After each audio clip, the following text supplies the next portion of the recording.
So let's get started. Okay, so this is the presentation.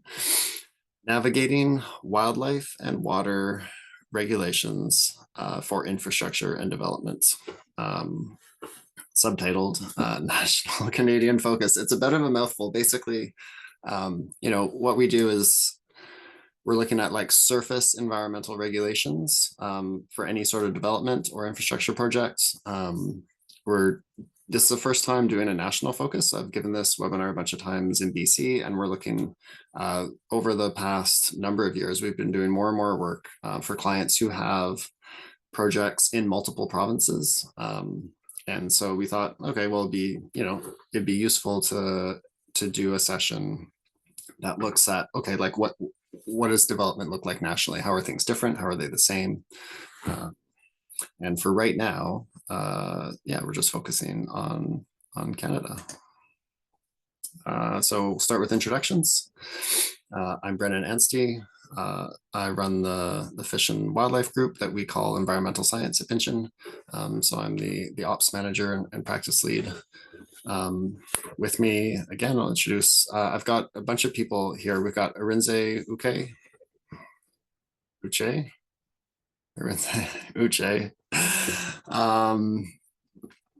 who is a PhD in fisheries biology and a fantastic project manager. He keeps us all moving. He's keeping my presentation moving, as well as Carolyn Prentice. Both Arinze and Carolyn are registered professional biologists in both BC and Alberta.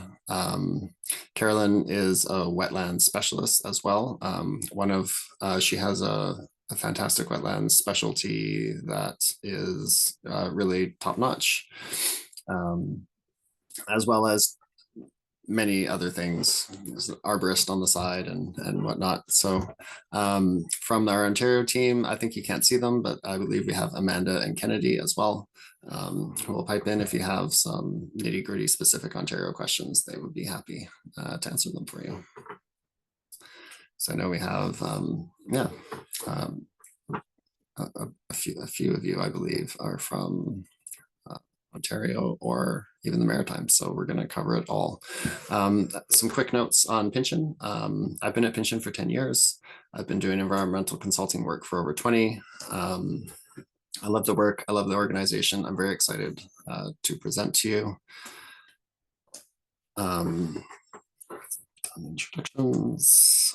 So a quick note on the company. Pinchin's an environmentally based consulting company. We have over 1,000 employees across Canada and are now infiltrating the US. Maybe a good story of a Canadian company. The thing that I really like is that we're operationally focused. We say, like, in our DNA, like we can't help but try and be good at operations and try and get better at it.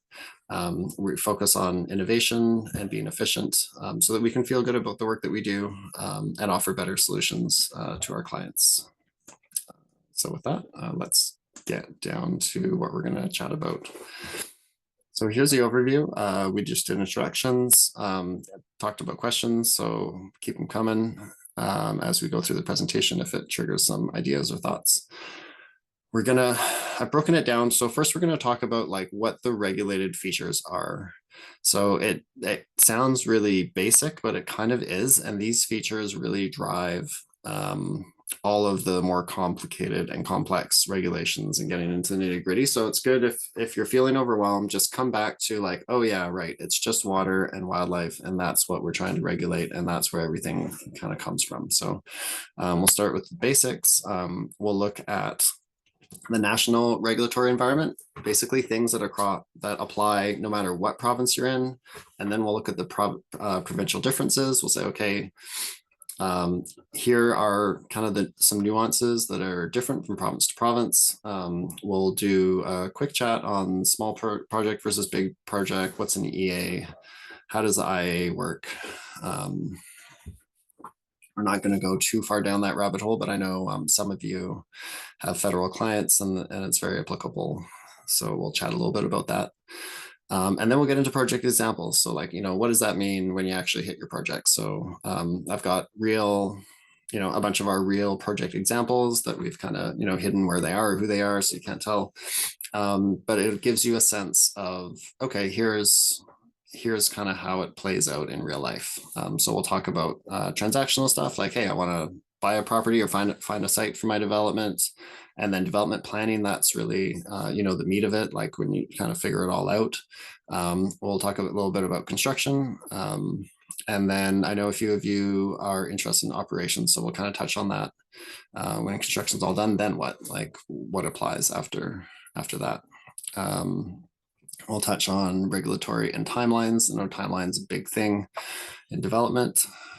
We'll go through regulatory changes, what's changed recently, and kind of where we anticipate things going, and then kind of close it off with tips and tricks for success. So without further ado, let's go on. So if you came to the presentation with something in mind, be like, oh, I really hope that Brendan talks about whatever it is. Please let me know what that is. Put it in the chat. You can put it now. It won't distract me. I don't have the chat open. I can't even see it. But Carolyn will bring it up at the appropriate time. So have a think. If there's something you're interested in, even if it's just like, hey, I'm really interested in this thing. Can you touch on that? Throw it in there. We can always get back to you later too if it's not going to fit in the presentation, but I'm happy to do it here. All right. So the basics. We're talking about water and wildlife. So typically streams and wetlands is the water side. They're often under the same regulation. There's, the stream, like the stream on the left, it's very obvious that it's a stream, but we're also talking about, and this is often where it gets complicated and people are confused and heads are scratched. If it's like a dry ditch, is that a stream? What if it like has flow sometimes, or it's like not a ditch and it's like there's a little bit of a depression, sometimes there's water in it, sometimes is that a stream? These are the things that we ponder on a daily basis. But we also can know how to find the answers, and it really depends. It depends on what province you're in. It depends on how streams defined. It depends what regulation you're working in. Even in BC, there's 3 or 4 different definitions of what a stream is. So it really depends on context. Wetlands. So the image at the top, it might just look like a grassy field to you. But if Carolyn goes and digs some holes and looks at the dirt, she can tell you whether it's a wetland or not. So wetlands are often missed if they look like this, because it doesn't really look like much, right? But it may be a wetland, it may be regulated, and that could, have some serious implications. Usually water is one of the things that's most heavily regulated, water or wetlands. And then wildlife, it's, one of the more exciting things about what we do, and super fun. So like, and these are all pictures from our projects, except for I think the raccoons is in one of our staff's backyard. The otter, it was on one of our projects, and for some reason the otter is denning underneath the main construction site trailer. Thought it was a good spot to bunker down every spring. I think it moves in February or March, and then hangs around for 3 or 4 months or longer, and then moves out. I think we have yet to find some kits, but we're definitely keeping an eye open for them. Lots of otter jokes. That project. Fish is a big deal. Protected federally. In the public interest. So we do a lot of fishing. We've got all the gear, a lot of permits involved to catch the fish. Raccoons, crows, salamanders, birds, and even these, I'm gonna mess up what they're called, black-crowned night herons. Yeah, okay, good. I see the nod from Carolyn.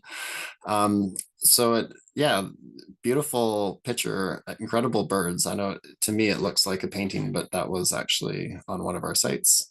Happy that we found it. Sad that another consultant missed it, but it's fantastic to find, and we're working on actually trying to move them to a new home to make that development a little bit more feasible, because they are a species at risk, and so there's some work to be done with those birds. All right. So these are the features. So all the regulations are around protecting these features. So we'll get through, we'll get through kind of the heavy part, and then we'll get into what it means. So at a national level, there are regulations that apply everywhere, no matter what province. The Fisheries Act will apply. If you thought it didn't, since 2019, it has come back into force. So there was a period of time where the Fisheries Act didn't really do much. They didn't have much enforcement. They didn't have much authority, but now they're back, very similar to the enforcement authority that they had previously, like say back in the early 2000s. So fish are protected, their habitats protected, fish streams are protected. It's a big deal. It makes a big difference. Can't kill fish, can't infill their habitat without a permit to do so. So that drives a lot of development if you have streams that have fish on them, and even streams that drain to fish are also a consideration and may require permitting for your project. The Migratory Birds Convention Act covers almost all of the birds that you would see, like covers all songbirds. Basically any bird that migrates, flies south for the winter, which is most of the birds. Some birds don't, they're not covered under the Migratory Bird Convention Act, but they're typically covered under another provincial wildlife act. So in general, we can consider that most birds are protected. Some birds like pigeons, or rock doves may not be. That's a discussion for later.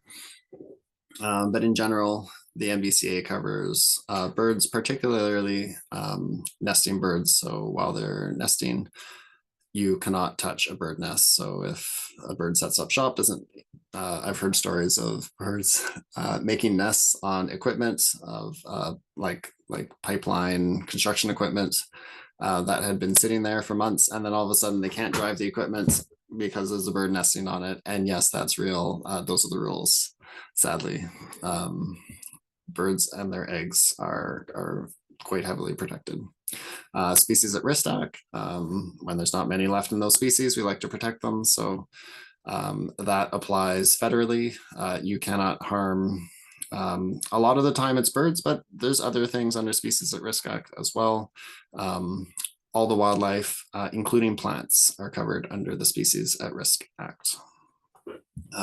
This applies more so on federal lands and for federal agencies. So for those of you that work for the government, federal government, on their projects, the Species at Risk Act means more on your projects than it does on non-federal projects and non-federal lands.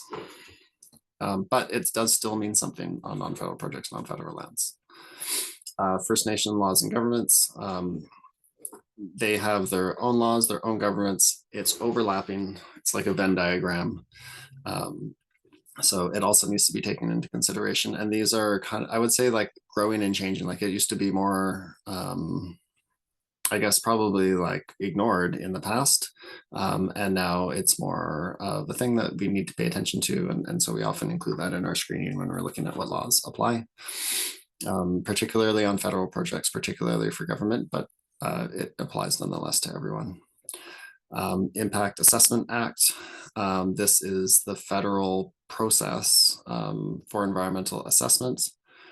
It applies to federal projects on federal land unless you have a massive infrastructure project that falls under federal jurisdiction. It would apply there as well. If you don't, it probably doesn't apply to you. Like for smaller projects that are non-federal, you don't have to worry about the Impact Assessment Act. And then there's two other regs that are kind of less applicable to development, but sort of applicable. Not so much on the development planning side, but maybe more applicable to, like, say, construction. There's the Canadian Environmental Protection Act and the Canada Water Act. That kind of, it's kind of like a pollution prevention measure, if you will. So it may be more applicable to operations versus development. But if your development is polluting, then it's also applicable to development. And there could be some issues during construction if you do not develop in a clean way. Right, so these apply to all the provinces. Now we're going to go province by province and look at how things are either the same or how things are different. Are we doing okay, Carolyn? No questions so far? Yeah. Okay. We're good. Okay. All right. Any questions along the way? Throw them in there. Okay.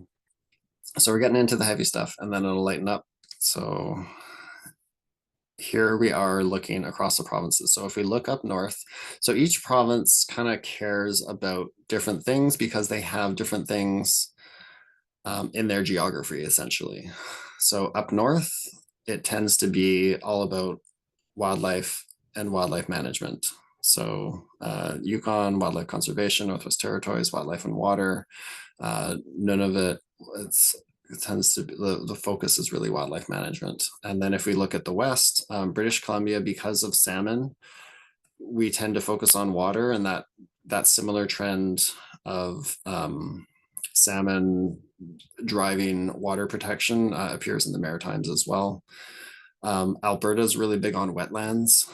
A lot of it's driven by flooding and maybe a little bit by duck hunting and stuff like that.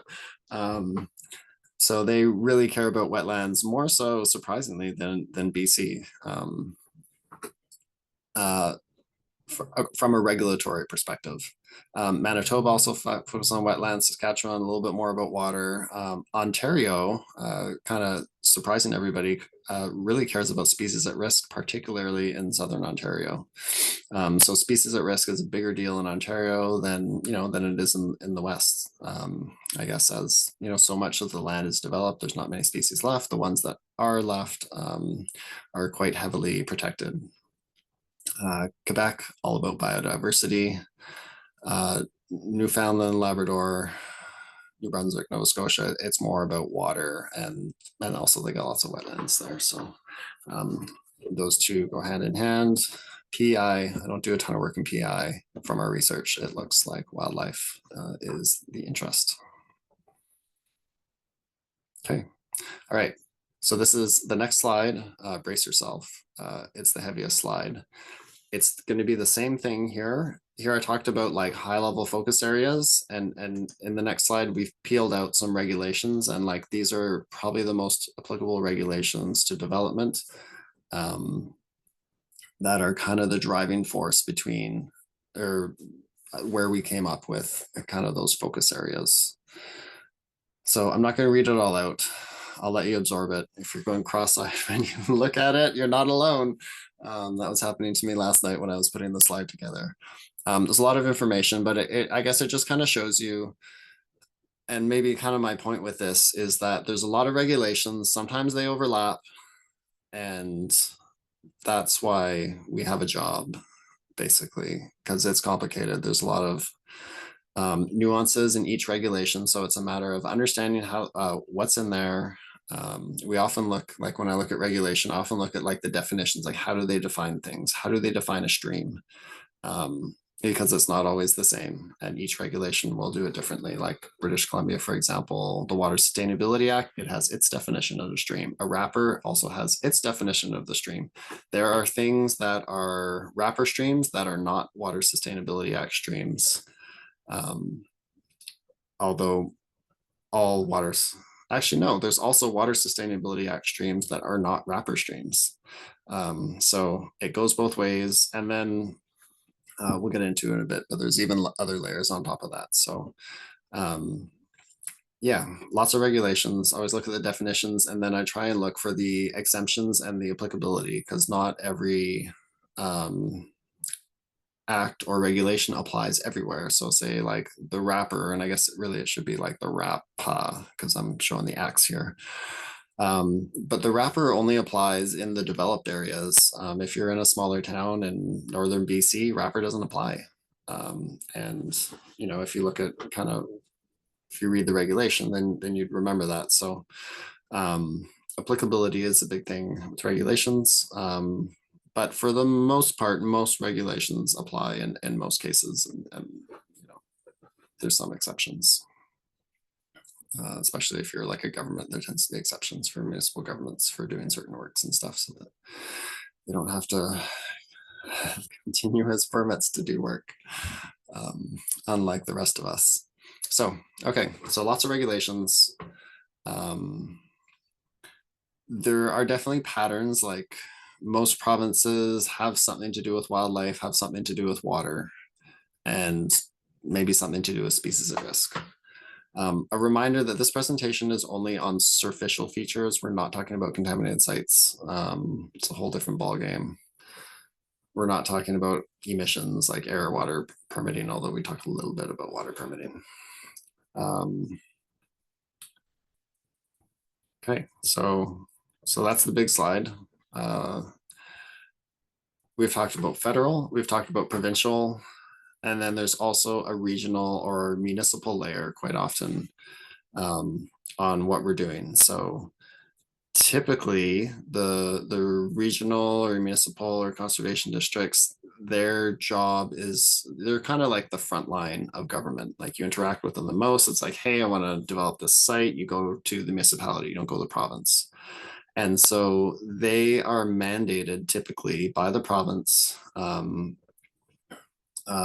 more so by the province, maybe a little bit by the feds, to help enforce their regulations. Like if there's things going on in their municipality that's breaking provincial and federal regulations, they get in trouble from the province and the feds, and they come down and they say, hey, your processes are not right, like you're in breach of our regs, you have to fix your processes. So their processes are designed to meet the provincial and federal regulations, but while they're doing that, they're also like, hey, and you know what, we really care about waterfalls is a bad example. I'm staring at them. We also really care about this particular species or this particular type of ecosystem, like in Victoria, what do they have? Garry Oak. We also really care about the Garry Oak ecosystem. So we're going to add that layer on top of the provincial and federal requirements, so that you got to care about those, but then you also care about what we care about in our municipality in your development. So they have their own little twist depending on where you are in the region.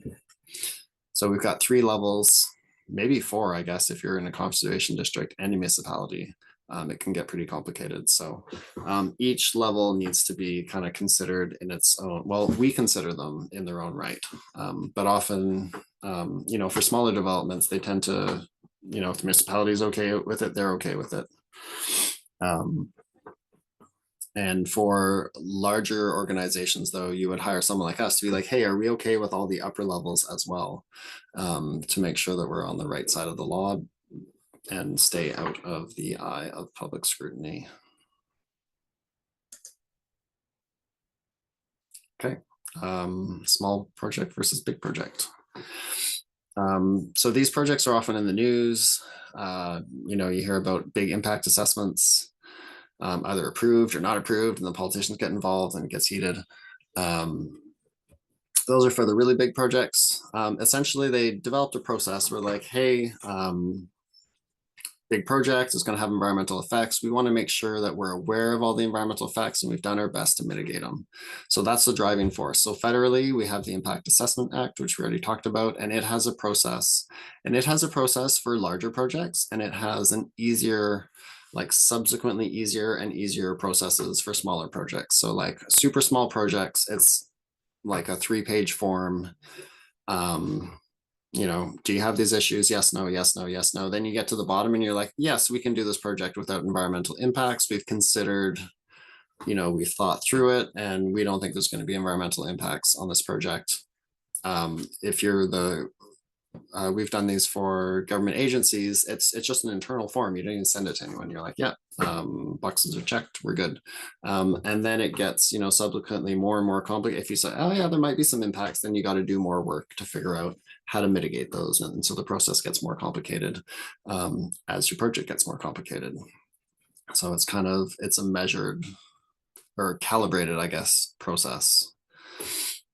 Provincially, the EA Act only applies to big projects. And so there's a list of things that the EA Act applies to. It's like you're going to dam up a river, you're going to build a mine, big it tends to be bigger projects or projects that are anticipated to have larger environmental effects. Just a short side note on the same words mean different things. If you hear the word environmental assessment, it could mean anything. There are a lot of different things. It could mean a phase one, right? Phase one environmental assessment. That confuses people all the time. We had clients like, hey, I need an environmental assessment. We're like, okay, what kind of environmental assessment? Like, what are you doing? Same words, different things. So environmental impact assessment, is it the same as environmental assessment? Different places use different words. In BC, we abandoned the word impact because it was bad grammar. Nothing is smashing into something else. It's an effect. It's not an impact. So we got rid of it, but the rest of the country, they didn't mind. It makes it sound more dramatic. So they've kept the word impact. It means the same thing at the end of the day. Some people use the word biophysical inventory. That seems to be a new trending name for environmental assessment. It's essentially the same process. Sometimes there's an extra section here or there. I think Alberta is big on biophysical inventory as well. I think maybe I was thinking adding some more words there, but it didn't. We'll leave it at that. For really big projects, you could have lots of sub-assessments. So, you do a high-level screening and then you're like, okay, what's important here? Well, we got lots of fish. Okay, let's do a fishery study. We've got lots of wildlife. Okay, what kind of wildlife? Oh, we got moose. Okay, let's do a specialist moose study and really figure them out. And so for the big assessments, that's kind of how it rolls down, high-level screening and then lots of different sub-assessments. You roll them all up to figure out your overall impacts. I don't think that our audience, I don't think we have those big projects, so we're not going to go into more detail on big EAs, but I know we have some people where the IAA will come into play. And maybe one more note on this. There are some provinces who are using the EA process. I guess they're calling it an EA process. Ontario has the class EA system. So if you're doing work out in the forests of Northern Ontario, it's governed by Ministry of Forests and Lands. Sorry, I don't know the exact acronym. Essentially Ministry of Forests, and they have a Class EA process, which means that you need to fulfill certain requirements to figure out if you have environmental effects. And they call it a Class EA process. I believe that exists in the Maritimes as well. Municipalities often have something like that, only it tends to be a little bit less stringent, but it depends on what municipality that you're in. And same with conservation authorities. It's basically a process to make you assess the environmental effects and know how to mitigate them so that you can kind of prove with paperwork that the effects are not going to be grotesque or you've done everything you can to mitigate them. So whether they call it a Class EA process or they just say, hey, do an environmental assessment and give us a report, the intention is the same. Minimize effect, stay on the right side of the law. Okay, we're gonna switch gears here a little bit. And before I do, Carolyn, any questions in the chat, or are we still pretty clean? Well, we're all good, thanks. All right, okay, please give me questions. And as we get into projects, I'm hoping to get more. Okay, we're switching gears into projects. So what does it mean? What are we actually going to do? This slide is called transactional due diligence. Don't buy a lemon, as in a lemon of a site, like a site that doesn't work for the intended development. We don't get as many requests as I think we probably should. I remember the classic example in contaminated sites was someone's like, oh, I found this property. It's commercial. It's so cheap. It's amazing. And it's like an old gas station and it's contaminated. It's going to cost you millions of dollars to remediate, which is why it's basically worthless, but someone thinks they're getting a great deal. The same thing can happen with surface water regs. We're like, oh, wow, the site's so cheap because it's got water courses all over it and it's not really developable, or there's very little developable area on it. So know what it is before you buy is kind of the message here. Or maybe it is developable, but it's going to take a long time in permitting to kind of move that forward. And maybe you don't want to wait that long or take that risk. So let's go to an example. So here's an example of a site that we've assessed. I guess the site is and there's two sites together, two lots together. I think they want to develop them at the same time in the black box or black boxes. Yeah, so we go back to features. When we do our assessment, we're just like, okay, what do we got? What sort of watercourses, what wetlands, what wildlife habitat or wildlife that we see is happening here that we need to be concerned about. So let's talk about, are we doing time? 9:30? Yeah, we're doing pretty good. So let's talk about the features. Water course 1 up above. And I mean, we call them water courses. Is it a stream? Is it not? We don't worry about that when at a high level when we first start. We just say, okay, when we're in the field, okay, we found this feature, and then we go and review the regulations later and be like, okay, is it a stream? Is it not? What kind of stream is it? Figure that out. So we got this feature up top. We're not worried about that because it is so far from the property line that even if it had kind of the biggest buffer it could for its size, it's not going to influence our site. So don't worry about it. And when we do transactional due diligence, it's like a core screen. Like we're only worried about the big things. There might be some minor like nuisance issues. It's not going to affect buying the site. It's like, okay, what's actually going to change buying the site?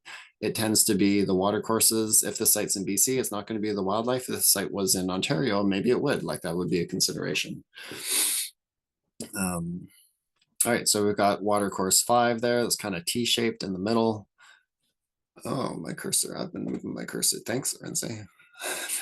My cursor on the screen that only I can see and you can't. Okay, watercourse 5.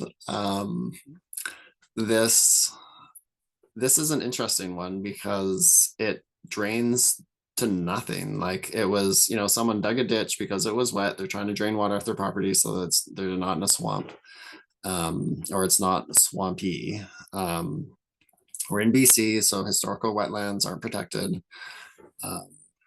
If we were in Alberta, then that would be a concern because there's no grandfathering rule. If it was a wetland 50 years ago, you still need to think about it, and it could be important, and you might have to do something about it. But in the province that we're in, it's okay, so we're not worried about that. But we are kind of concerned it's a stream. We notice there are amphibians in the stream.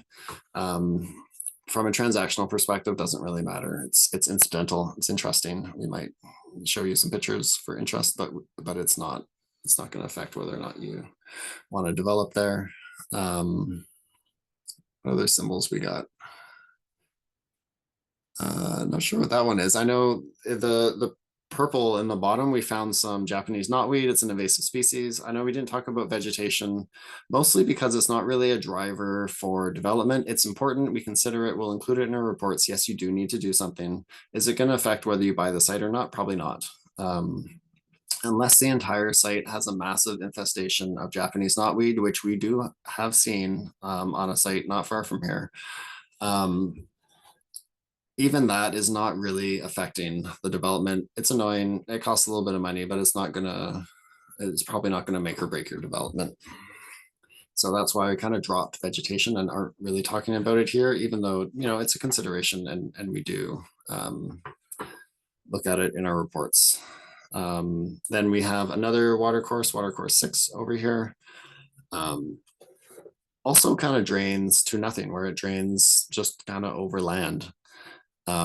Also appears to be a drainage ditch that someone dug. So we kind of flag them and then we go and then we screen them and say, okay, what does this mean? How is it regulated? Is it really a stream? Is it not a stream? A stream under what regulation? Okay, if it's a stream under this regulation, what kind of buffer does it get? And what does it take if we wanted to move it? Like so if you look at where, like the location of the stream, they kind of cut into the middle of the site. If you want to develop a site, you probably don't want to leave those features where they are. It would make,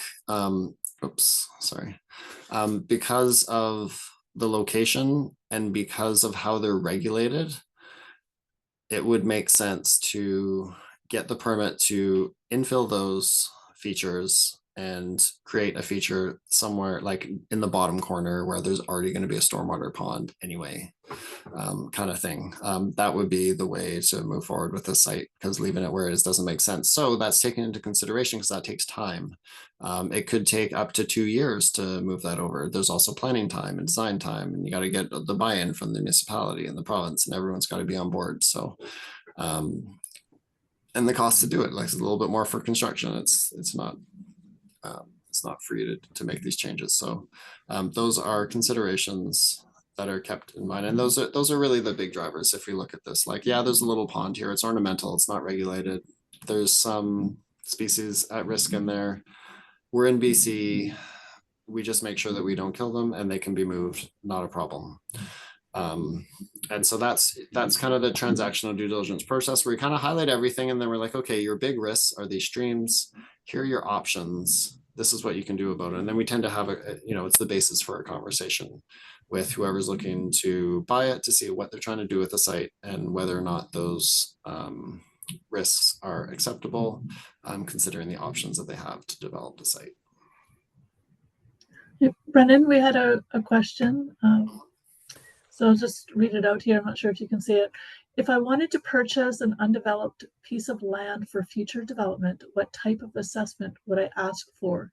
Due diligence? Typically, we have 60 days to make a decision. Yes. Yeah. Ask for we call it a transactional environmental assessment. It's basically an environmental assessment light, right? Where it's faster, it's cheaper, it's more high level, but it gives you a foundation to make that decision. So good question. 60 days, that is enough time for us to assess it. On the West Coast or the Maritimes, we could do it year round. If there's no snow on the ground, if the site is covered in snow, that's not a good time for us to do an assessment, because you can't really see what's going on. So something to consider. It will be hard to have a well-informed, we could still do it if you're like really hot on it, we can do our best. But it's going to be tougher to have good information if we can't see how those water courses are functioning, and we can't really see under the snow. We can look at ortho. There's stuff we can do, and we can provide good value, but not as good as if we could actually go there. Okay. And then we had a question on what kind of process is involved with relocating species. Good question, and it depends where you are.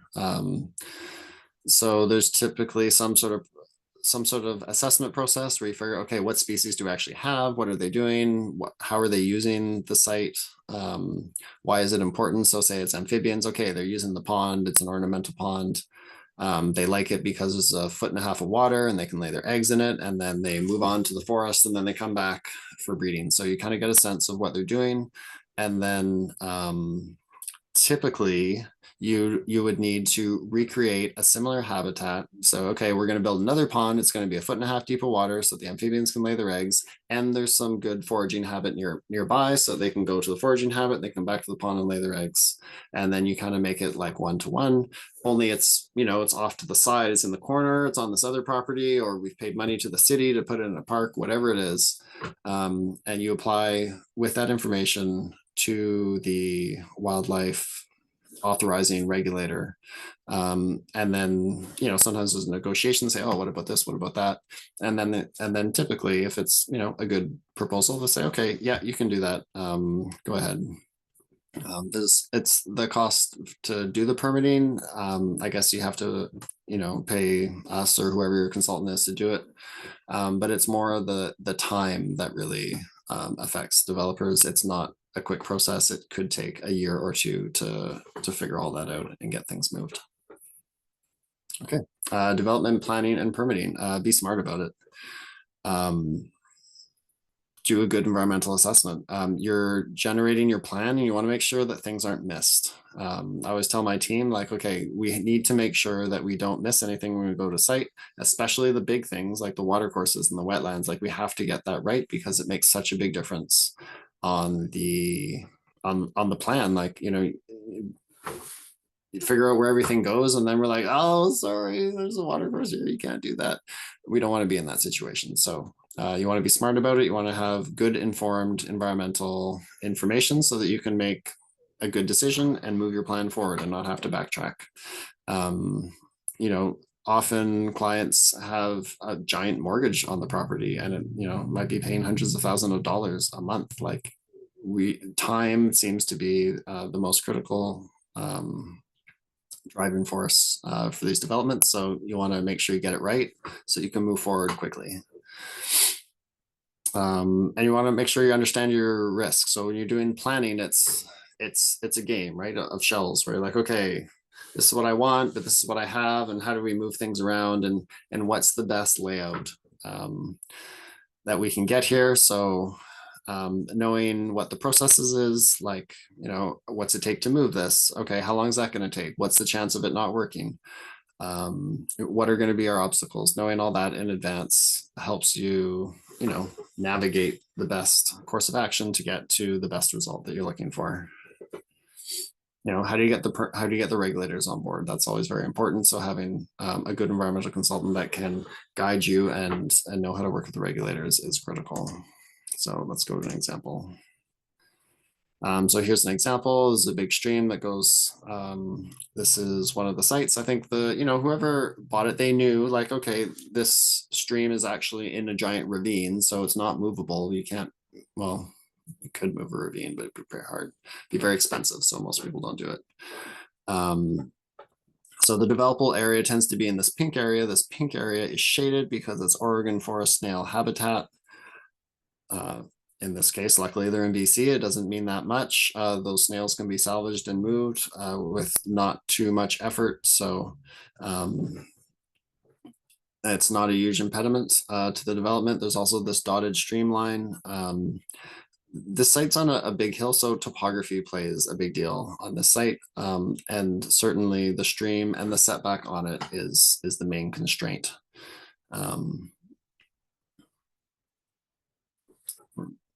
We're a bit short on time. So development planning, that really is where we spend most of our time.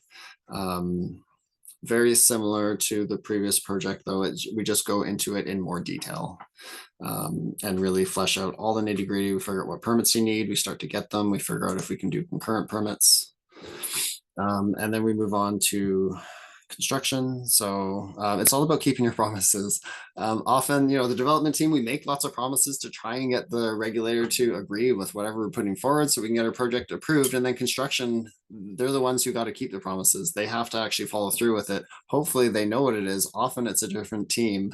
And because the risk of missing that is so great, you know, you've come up with more processes to try and keep everybody in line. And that's where you get into like environmental management plans, or EMPs. Sometimes they're called CEMPs. It's just the word construction in front of it. It's kind of the same thing. Environmental protection plans, also kind of the same thing. Sometimes you'll have like the client will come up with an EMP and they'll make the constructor come up with an EPP. If you are in Europe, I think it's the opposite. Like the client comes up with the EPP and then the constructor has to come up with an EMP. Basically, they're just documents that summarize in a clear way what needs to get done during construction. And then often we'll do environmental monitoring. So like, you know, as consultants, we write EMTs all the time, and then we'll go out and monitor and say, okay, is the constructor doing everything that was laid out in the EMP? Because the EMP matches what needs to be done to make the regulators happy and to stay on the right side of the law. And we are watching to see if you're doing it right. And if you're veering off course, we're gonna let you know and try and get you back on track. So most of the time it's sediment erosion control. Like that's kind of the main risk in construction. So we make sediment erosion control plans for our client, and then we go out and we monitor to see if they're happening. We try and make them as simple as possible. So in this case, we've tried to get all the water into the ground, because if it's going into the ground, it doesn't matter if it's dirty, it's going to get filtered by the sand, but dirty water can't go into the storm sewers, which then go into the creeks, because there are regulations that say you can't put dirty water in the creek. So we got to keep it clean. The second thing The second kind of priority that we monitor during construction is wildlife. It tends to be birds. We may do bird sweeps prior to clearing, or in this case, it's a big mega project, and the client is the government, and they're very concerned about public opinion, as well as the potential to delay construction. Like, it's just such a big project.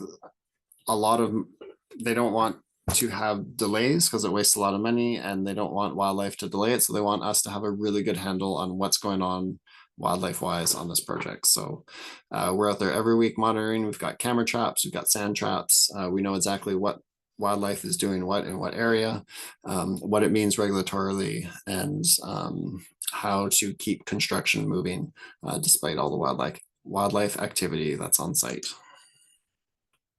From an operational perspective, it tends to be, you build a building over the years, maybe birds come, they want to hang out on the roof.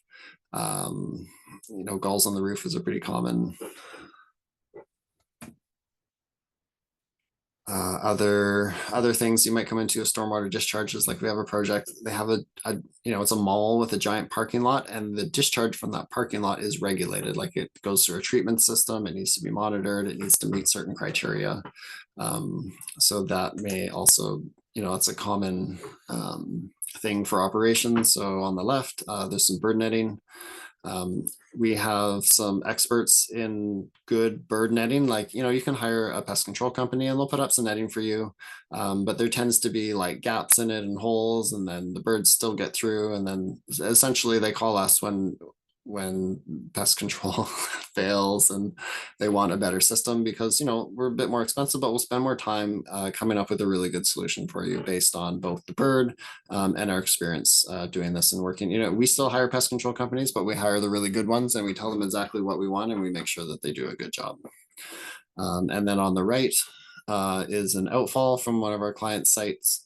The pipe was cracked and broken, and there was some funky stuff coming out of the pipe. So we built them a new outfall, and we're working with them to upgrade their discharge permit from their operations. Again, to keep their water clean. All right, 950, regulatory and timelines. So it would be almost next to impossible for me to tell you, like, the timeline of all the different provinces and whatnot. So I've given you a snapshot of kind of typical environmental timelines for different things. We'll probably ignore the wrapper assessment, but this one's an interesting one, because the timeline has gone from 2 weeks, what it used to be years ago, to now it's almost 6 months. They've hired, and they're doing everything they can. They've staffed up, they've got more people, but they're still taking way longer. I'm not going to dwell on that. It's not really applicable nationally. Wildlife permits are applicable nationally. There's a federal version, there's a provincial version, depends what you got. 3 to 8 months is probably typical for a wildlife permit. It could take longer.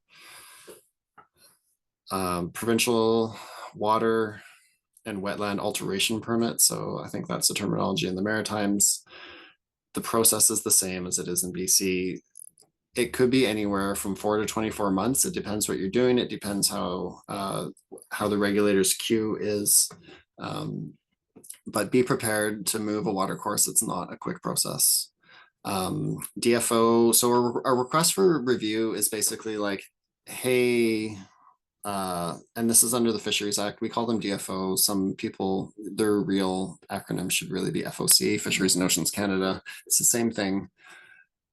A request for review is like, hey, we don't think there's going to be a problem here. We don't think we're going to affect fish or fish habitat. You agree, right? And they say, yeah, we agree. So it's pretty quick, couple months.